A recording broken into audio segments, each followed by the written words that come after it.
Are these tube homes the answer to Hong Kong's housing problem? Tsukuba, Japan. Controlling crowd movement at large stadiums can be a major challenge, especially in emergencies.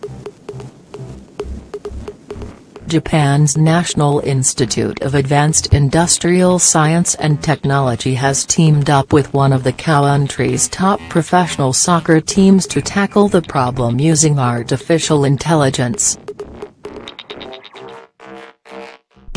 The tube homes are 16 feet, 5 meters, long, and have a 7-foot, 2.1 meter, diameter on the inside.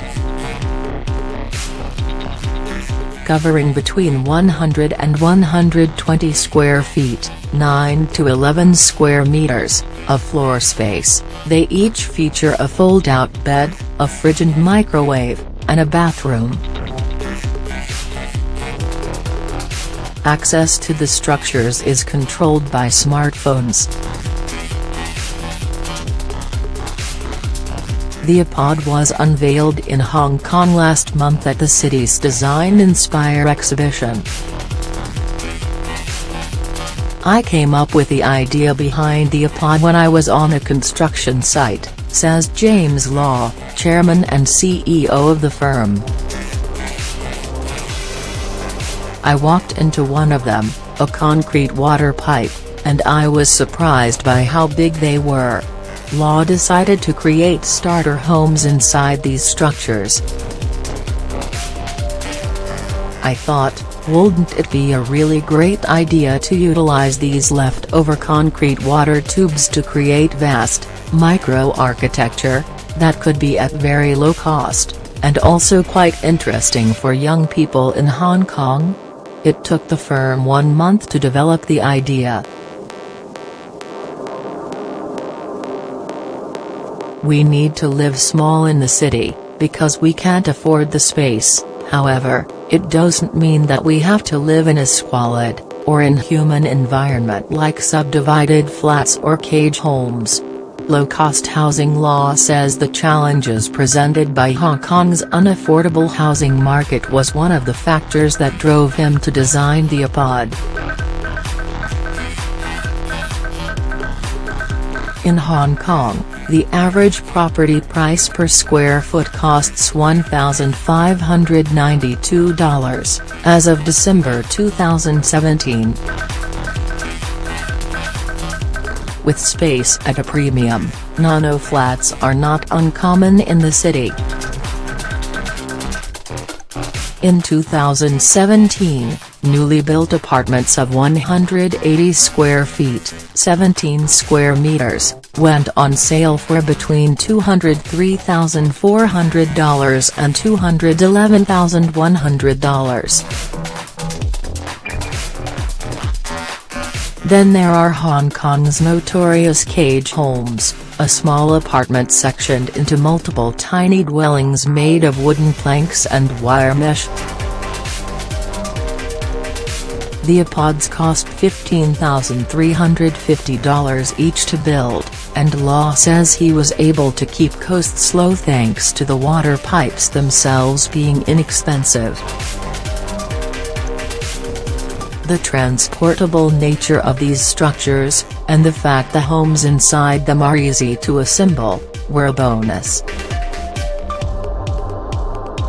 Each water pipe can be put on the back of a long truck by crane, and moved from place to place. They were quite heavy, each pipe is about 20 tons, but it's manageable. The pipes can be installed in small spaces between existing buildings, under flyovers and on rooftops in Hong Kong. We basically did it as a very bare shell, he adds.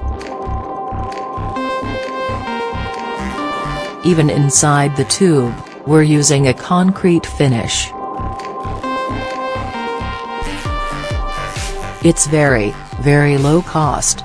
A well-designed small space can still be quite a hospitable home. James Law. The homes were designed for 2 people, although might be more comfortable for one. Small is not really the issue, says Law. A well-designed small space can still be quite a hospitable, very warm, very cozy home.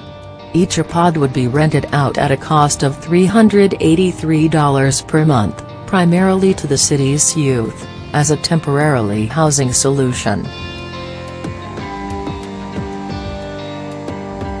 Younger people need some kind of period in their lives in the city where they'll be able to afford to live, while building up their resources, he explains. They can rent it for 6 months, 1 year. And during that time they can build up their resources and get educated, and get training. Better Future Law has bigger plans than simply helping young people find an affordable space to live. He wants the tube homes to be a kind of social housing project. He envisions a system where means-tested tenants are selected. Then 2/3 of the rent is invested for the young tenants, and given back to them with interest after their tenure.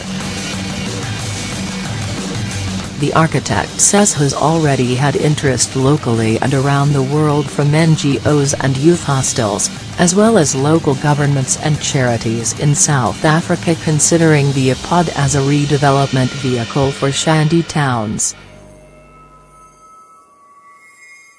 While the project doesn't necessarily have to cater to the youth exclusively, ultimately Law hopes this will provide assistance to them. For me personally, as the creator of this project, my passion is somehow to help these young people, to nurture them, to protect them, to give them a decent step up in life.